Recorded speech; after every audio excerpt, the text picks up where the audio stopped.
오래전 TV에서 했던 프로그램 중에 스펀지라고 하는 프로그램이 있습니다. 여러 재미있는 요소를 가지고 관찰하고 이제 실험 같은 것들을 했던 프로그램인데요. 그 중에 한 가지 재미있는 내용이 있습니다. 이 실험은 햄스터가 얼마나 많은 해바라기 씨를 가지고 오는지에 대한 관찰이었습니다. 햄스터는 습성상 이제 음식을 입안에 저장해 두고 자기의 집에 와서 음식을 먹는다고 합니다. 편안함을 조금 추구한다고 하는데요. 이 투명 케이스 안에 해바라기 씨를 가득 넣어두고 그 햄스터가 얼마나 많이 가지고 나오는지에 대한 실험이었습니다. 먼저 그 햄스터 한 마리가 간신히 들어갈 수 있는 구멍을 만들고 그 안에 해바라기 씨를 많이 넣어둡니다. 그 햄스터는 들어갈 때는 너무나 편하게 들어갔죠. 아무것도 입안에 든 것이 없기 때문입니다. 근데 그 안에 들어가서 이리저리 왔다 갔다 거리면서 입안에 해바라기 씨를 잔뜩 모아두었고 이제 볼이 이제 빵빵하게 이제 채워놓은 상태가 되었습니다. 꽤 많은 양의 해바라기 씨를 입안에 넣어두고 이제 집에 가서 그것을 뱉으려고 했는데 나가려니까 입안에 그 차여있는 그 해바라기 씨 때문에 나갈 수가 없는 것입니다. 한참을 왔다 갔다 거리면서 입구를 찾았지만 결국에는 찾을 수 없게 되자 햄스터는 입안에 있는 모든 씨앗들을 다 뱉어내고 약간 소량의 씨앗만 입에 저장한 채 바로 그 케이스를 나왔습니다. 이 실험은 좀 귀엽고 재미있는 실험 같지만 간단하게는 욕심을 부리지 말자라고 하는 교훈을 남겨줍니다. 이런 같은 내용에도 탈무드에도 비슷한 내용이 있습니다. 울타리가 쳐져 있는 포도밭에 한 배고픈 여우가 그 포도밭을 지나갑니다. 그 포도를 먹기 위해서 굶어서 그 안에 들어가서 이제 조금 적당히 먹고 나와야 되는데 너무나 많이 포도를 먹고 나오는 것이죠. 그래서 배가 너무 부른 상태로는 그 울타리를 더 이상 통과할 수가 없었습니다. 그래서 오랜 시간 다시 기다리며 배가 홀쭉해질 때까지 기다렸다가 다시 그 울타리를 통해서 밖으로 나오는 그런 것을 우리가 또한 이 탈무드 내용으로 볼 수가 있습니다. 그만큼 욕심이 얼마나 미련한 일인지, 그리고 결국에는 처음과 같아질 것이라는 공술의 공수거와 같은 교훈을 공통적으로 주고 있습니다. 우리가 살아가는 이 세상에는 이와 같이 욕심을 부리면 안 된다는 여러 교훈적 이야기들이 많지만 안타깝게도 욕심과 탐욕이 도를 넘었다고 판단되어질 정도로 사람의 마음속에 깊이 박혀 있음을 볼 수가 있습니다. 절제가 되지 않고 오히려 더 많은 것을 쥐고 쌓기 위하여 신앙과 믿음을 잠시 내려두는 신앙인들도 종종 볼 때가 있습니다. 그들이 말하길 더 많은 11조를 하기 위함이요, 나중에 교회를 위해서 교회의 일을 위한 스스로라고 말하긴 하지만 내면 깊숙한 곳에는 자신의 탐욕을 위한 일이라는 것을 애써 외면하고 있습니다. 그만큼 이 시대는 자족보다 만족하는 것보다 더 많은 것을 누리고 가지기 위해서 노력하는 흐름으로 가고 있다라는 것입니다. 이것은 단순히 물질적인 부분만은 아닐 것입니다. 인간관계, 가족관계, 우리가 살아갈 때 맞닥뜨리는 모든 것을 다 포함합니다. 이런 시대를 향해 오늘 우리가 읽은 이 디모데전서 6장의 말씀은 흔히 말하는 뼈를 때리는 말씀이라고 볼 수 있습니다. 자족하지 못하는 시대에 자족의 유익과 경건함, 돈을 사랑하는 시대에 그것이 악의 뿌리라고 말하면서 시대에 역행하는 말씀을 디모데와 에베소 교인들에게 말하고 있는 것입니다. 특별히 바울은 디모데와 에베소 교회에 아주 큰 관심을 가지고 있었고, 특히 디모데는 바울의 아픈 손가락이었기 때문에 목회를 더 잘하길 소망하면서 이 편지를 작성하여 쓴 것입니다. 오늘 함께 말씀을 통하여 바울이 전하고자 하는 그 자족과 그 의미가 어떤 것인지 대해서 배우고 우리가 그렇게 살길 소망하는 그런 귀한 시간 되길 소망합니다. 먼저 본문을 살펴보기 전에 우리 디모데전서의 특징을 몇 가지 살펴보고자 합니다. 흔히 이 서신서는 디모데에게 개인적으로 쓰여진 편지라고 오해할 때가 있습니다. 목회 서신으로 불리는 디모데 전후서, 디도서가 아마 그렇게 이해될 것 같습니다. 물론 1차 독자는 디모데가 맞지만 학자들은 이 디모데가 이 편지를 읽고 개인이 소장한 것이 아니라 에베소 교인들 앞에서 이 편지를 낭독하거나 함께 읽었을 것이라고 이야기합니다. 정리하면 이 편지는 디모데에게 주는 편지인 동시에 에베소 교인들에게 주는 편지인 것입니다. 디모데의 목회 생활 가운데 교인들도 함께 교회의 힘을 써야 한다는 내용이 담은 것입니다. 바울이 이 서신서를 쓴 이유는 당시 디모데 교회의 어려움 때문이었습니다. 디모데 교회는 이제 막 성장하는 교회, 그 성장 단계를 거치고 있는 교회가 아니라 이미 신앙적으로 많은 것들을 갖추고 있는 상태의 교회였습니다. 그러나 예수님과 그분을 따르는 것에 대한 잘못된 관점, 즉 다른 교훈과 다른 복음을 퍼뜨리는 율법 교사들의 침투로 인해서 몸살을 앓고 있었는데, 그로 인해서 디모데를 에베소 교회로 보낸 것이고, 에베소 교회의 신앙의 질서와 올바른 지침을 알려주기 위해서 디모데 전서를 쓰게 된 것입니다. 조금 전에 말씀드렸던 것처럼 바울은 디모데를 아주 아꼈고, 에베소 교회는 바울이 다른 교회에 비해서 아주 오랜 시간 함께 지냈던 교회였기 때문에 더 많은 관심을 가졌던 것 같습니다. 그래서 더 예수님만을 바라보며 건강한 교회가 되길 소망하였고, 에베소 교회와 디모데를 향한 사랑과 관심을 이 편지로 보여주고 있는 것입니다. 우리가 이 몇 가지 특징을 잘 기억하시며 한번 본문을 보도록 하겠습니다. 함께 디모데전서 6장 6절을 읽도록 하겠습니다. 그러나 자족하는 마음이 있으면 경건은 큰 이익이 되느니라. 아멘. 당시 에베소 교회의 거짓 교사들과 율법주의자들은 경건을 이익의 방도로 생각하는 자들이었습니다. 우리 이 6절의 말씀을 좀 더 자세히 보기 위해서는 4절과 5절의 말씀을 같이 보아야 합니다. 우리 함께 읽겠습니다. 그는 교만하여 아무것도 알지 못하고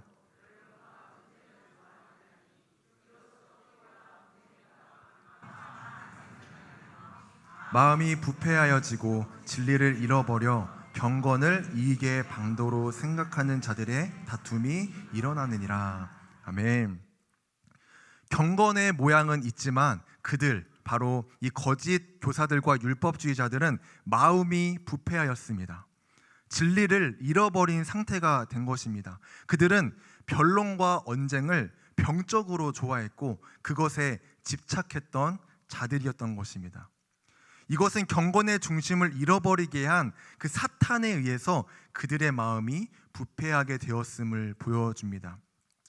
마음이 부패하여지고 진리를 잃어버린 것입니다. 그래서 거짓 교사들과 율법주의자들은 물질과 권력이 중심이 된 경건의 모양으로 살아가고 있었던 것입니다. 그 결과 그들은 경건한 마음을 주님을 향한 마음, 주님을 사랑하는 마음이 아닌 바로 이익의 방도, 즉 돈벌이로 생각했던 자들이 바로 이들이었던 것입니다. 그래서 바울이 그런 환경 속에 영향을 받고 있는 에베소 교회에 온전히 주님을 향한 마음, 경건의 방도에 대해서 올바르게 설명해 주는 것입니다. 경건의 참 의미는 변론과 언쟁이 아닌 투기와 분쟁과 비방과 악한 생각이 아닌 자족하는 마음이 바로 경건의 큰 이익이라고 말하는 것입니다. 그럼 여기서 궁금합니다. 바울이 말하는 자족은 어떤 의미를 가지고 있는가입니다. 바울이 바로 빌립보서 4장 11절부터 12절에서 자신이 배웠던 자족에 대해서 기록합니다. 우리 이 부분도 함께 읽도록 하겠습니다. 내가 궁핍함으로 말하는 것이 아니라 어떠한 형편에든지 나는 자족하기를 배웠노니 나는 비천에 처할 줄도 알고 풍부에 처할 줄도 알아. 모든 일, 곧 배부름과 배고픔과 풍부와 궁핍에도 처할 줄 아는 일체의 비결을 배웠노라. 아멘. 바울이 현재 지금 궁핍하기 때문에 내가 이 궁핍함 때문에 자족하기를 배웠다라고 말하는 것이 아닙니다. 바울은 풍요로움과 궁핍함을 모두 다 알고 있고 그 안에서 자족하는 법을 배운 것입니다. 풍요를 겪은 사람들에게 가장 어려운 것이 바로 궁핍을 경험하는 것입니다. 만약 바울이 예수님을 믿지 않았다면, 다메섹 도상에서 예수님을 만나지 않았더라면 그는 여전히 궁핍을 알지 못한 채 유대주의자들과 함께 풍요로움 속에서만 살아가고 있었을 것입니다. 그러나 그는 예수님을 만나고 궁핍함에 처했지만 그 안에서 만족하고 넉넉하고 자족하는 법을 배웠다고 합니다. 부족함도 그에게는 만족이었고 비천함도 그에게는 자족할 수 있었던 것입니다. 왜냐하면 자족의 결과가 바로 그리스도를 얻는 것이기 때문입니다. 경건의 모양으로 사람의 눈에만 경건해 보이는 것이 아니라 그리스도와 함께 그 경건이 완성되기 때문입니다. 바울은 부족함과 궁핍함이 그를 괴롭힐지라도 그리스도를 얻는 자족이 얼마나 기쁘고 감사한 일인지 고백하며 에베소 교인들에게 그리고 지금 우리에게 알려주며 권면하고 있는 것입니다. 그래서 디모데전서 6장 7절에서 8절은 이렇게 말합니다. 우리가 세상에 아무것도 가지고 온 것이 없음에 또한 아무것도 가지고 가지 못하리니 우리가 먹을 것과 입을 것이 있은즉 족한 줄로 알 것이니라. 아멘. 바울은 이 말씀을 통해서 우리에게 인생의 허무함을 알려주는 것이 아닙니다. 어차피 빈손으로 온 거 빈손으로 올라갈 텐데 그냥 너의 부족한 상황에 그냥 감사하면서 만족해라 라고 말하는 것이 아닙니다. 하나님께서 우리의 필요에 따라 맞게 채워주실 것을 바울은 이미 알고 있었기 때문입니다. 단순히 부족할 때의 어려움만을 말하는 것이 아니라 너무 많아 넘쳤을 때의 교만함도 바울은 알고 있었기 때문입니다. 지금 너가 먹을 것과 입을 것들을 부족함을 경험하라고 하나님께서 딱 그만큼만 주신 것이 아니라 너희들에게 필요한 것을 딱 알맞게 주신 것이다라고 이야기하는 것입니다. 그래서 우리에게 주신 것에 감사하고 자족할 것을 이야기하는 것입니다. 또한 그것을 위해 기도할 것을 함께 이야기합니다. 우리의 삶 속에서 현재 나에게 주어진 상황에 만족하지 못할 때가 정말 많습니다. 가정의 문제, 직장의 문제, 건강의 문제, 또 어쩌면 이것이 교회의 문제가 될 수 있습니다. 늘 다른 사람들과 또는 다른 교회와 비교하면서 나의 상황을 보면 늘 불만족스러운 상황들밖에 보이지 않습니다. 그런데 우리의 상황에 만족함을 먼저 생각하면 어쩌면 이 불만족스러운 것들보다 더 많을 수 있습니다. 감사할 내용들이 더 많을 수 있다라는 것입니다. 그러나 우리는 너무나 자연스럽게 만족함보다 자족함보다는 지적하고 감사할 줄 모르고 불평하는 모습으로 먼저 살아가고 있습니다. 그래서 우리는 더 기도하고 하나님께 구해야 하는 것입니다. 잠언 30장 7절부터 9절에 보면 아굴의 잠언이라고 하는데요, 이렇게 기록이 되어 있습니다. 하나님, 제 일생에 두 가지 소원이 있습니다. 제가 죽기 전에 이 소원은 꼭 들어주셨으면 좋겠습니다. 바로 너무 부하게도 너무 가난하게도 하지 말아 주시옵소서. 내가 너무 배불러서 하나님을 모른다 할까 두렵습니다. 내가 너무 가난하여서 남의 물건을 도둑질하여서 하나님을 욕되게 할까 두렵습니다. 오직 필요한 양식으로만 나를 채워 주시옵소서, 나를 먹이시옵소서라고 고백합니다. 이것이 바로 자족의 마음입니다. 우리는 그래서 이렇게 기도해야 합니다. 하나님, 저에게 자족하는 마음을 주시옵소서. 저에게 주신 상황에 만족할 수 있는 마음을 주시옵소서. 그리스도와 연합함으로 자족할 수 있도록 해주십시오. 경건의 모양이 아닌 예수님을 사랑하고 예수님만으로 만족하는 경건의 유익을 얻을 수 있도록 도와주십시오. 이렇게 말입니다. 어떠한 상황에도 늘 감사하며 자족함으로 그리스도를 얻으시는 우리 신광교회 성도님 되시길 간절히 소망합니다. 아멘. 특별히 바울은 이 물질에 관하여 주의할 것을 권면하는데요, 함께 디모데전서 6장 9절부터 10절을 읽도록 하겠습니다. 부하려 하는 자는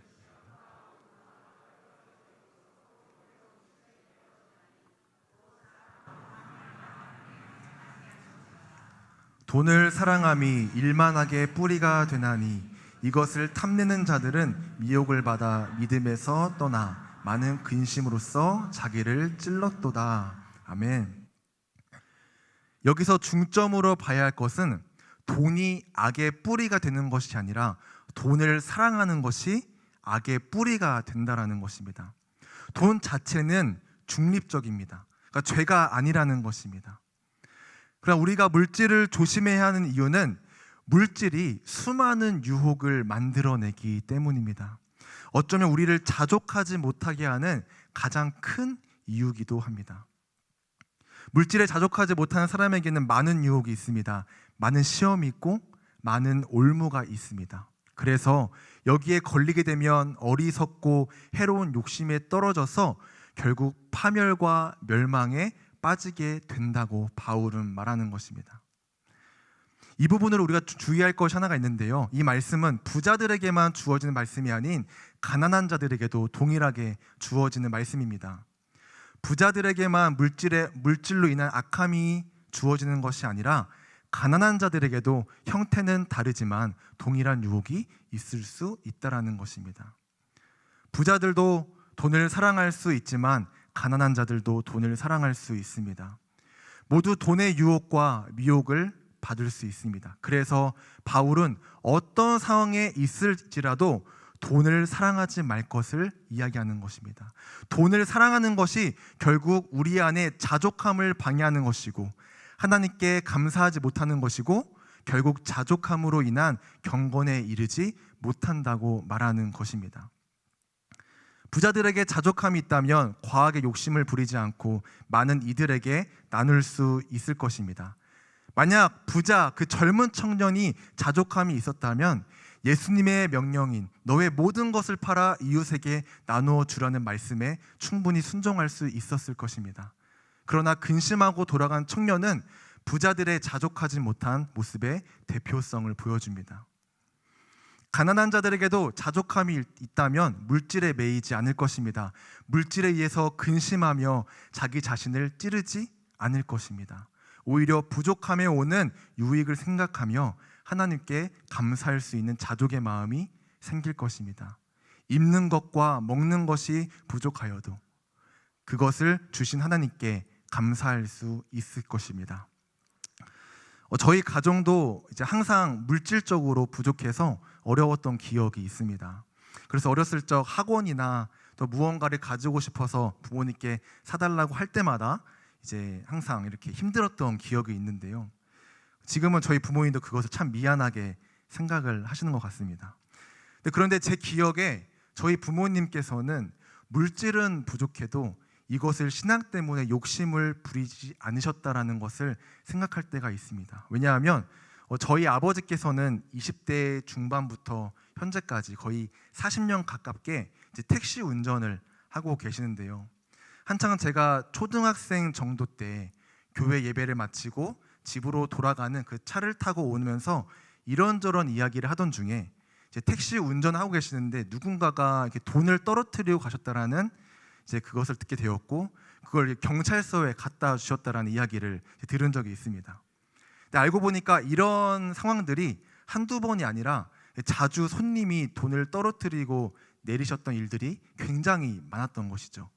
근데 이것도 한두 푼도 아니었습니다. 거의 300만 원, 400만 원.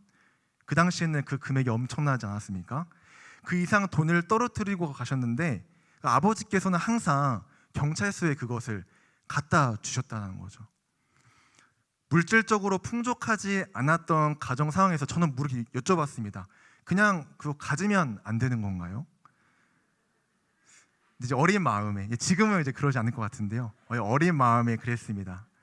이게 지금처럼 택시를 탔을 때 뭐 스마트폰이나 내가 몇 번 택시를 탔는지 정확히 알 수 없는 상황에서 그냥 가져가면 그 찾기가 정말 어려울 것 같은데 그냥 이 가져가서 우리가 좀 풍족하게 쓰면 되는 거 아니에요? 이렇게 물어봤었습니다. 근데 그때 저희 부모님께서 이렇게 대답하셨습니다. 하나님을 믿는 사람은 그러면 안 되는 거야. 교회를 다니는 사람은 그러면 안 되는 거야. 돈이 없어도 신앙이 있으면 그러면 안 되는 거야. 당연히 돌려줘야지라고 말씀하셨던 그 기억이 지금까지 항상 제 머릿속에 남아 있습니다. 그래서 지금도 돈의 유혹을 이기기 위해서 참 많이 노력하고 물질로 인해서 나의 삶이 무너져 가지 않기를, 그 올무에 걸리지 않기를 늘 기도하지만 시대가 가면 갈수록 이 물질 만능주의가 되어가다 보니 이런 마음을 지킬 때가 너무 어려울 때가 너무 많습니다. 이것은 저뿐만 아니라 이 세대를, 이 세상을 살아가는 우리 모든 성도님들도 같은 마음이실 거라고 생각합니다. 그러나 바울은 이런 마음을 가지고 있는 사람들, 이런 연약함과 그 안에서 자족을 얻기를 소망하는 사람들에게 마지막으로 이렇게 강하게 말합니다. 함께 디모데전서 6장 11절부터 12절을 읽겠습니다. 오직 너 하나님의 사람아, 이것들을 피하고 의와 경건과 믿음과 사랑과 인내와 온유를 따르며 믿음의 선한 싸움을 싸우라. 영생을 취하라. 이를 위하여 내가 부르심을 받았고 많은 증인 앞에서 선한 증언을 하였더라. 아멘. 오직 너는 헬라 원어로 주데라고 합니다. 이 단어는 이 디모데서에서 굉장히 많이 나오는 표현인데요. 이것은 그러나 너는 강조의 문장을 가지고 있습니다. 즉, 그러나 너 디모데는, 그러나 너희 에베소 교인들은 이것들을 피하라. 어떻게 피하냐면 이것이 바로 반복 형태로 사용됩니다. 계속 피하고 의와 경건과 믿음과 사랑과 인내와 온유를 계속 따르며 믿음의 선한 싸움을 계속해서 싸우라는 것입니다. 우리에게 있어서 경건을 지키는 것, 자족하는 것, 예수님만으로 만족하는 것은 모두 한 번의 싸움으로 끝나는 것이 아니라 계속 악함을 피하고 계속 선한 것을 따르며 믿음으로 계속 싸울 것을 바울은 오늘 우리에게 이야기하는 것입니다. 이것이 오늘 바울이 우리에게 말하는 그리스도를 얻는 자족의 방법인 것입니다. 이 세상에는 자족이라는 마음이 점점 살아가고 있지요. 어린 아이들부터 시작해서 장성한 성인들까지 이 경쟁 사회의 분위기 속에서 만족하고 감사함보다는 비교와 소유에 더 중심을 두며 살아갑니다. 그래서 SNS, 여러 인터넷 매체를 통해서 자신이 얼마나 부요한지, 얼마나 자유롭게 살아가는지, 얼마나 넉넉한지, 내가 얼마나 아름답게 살아가는지를 보여주며 외적인 것에 집중하며 살아갑니다. 우리 성도님들은 어떠십니까? 우리도 동일하게 그런 분위기 속에서 살아가고 있지 않습니까? 이런 상황 속에서 자족하며 살아가는 것이 너무나 어렵고 고됩니다. 그래서 어쩌면 이런 바울의 편지 내용을 우리는 애써 외면하고 싶을 때가 있습니다.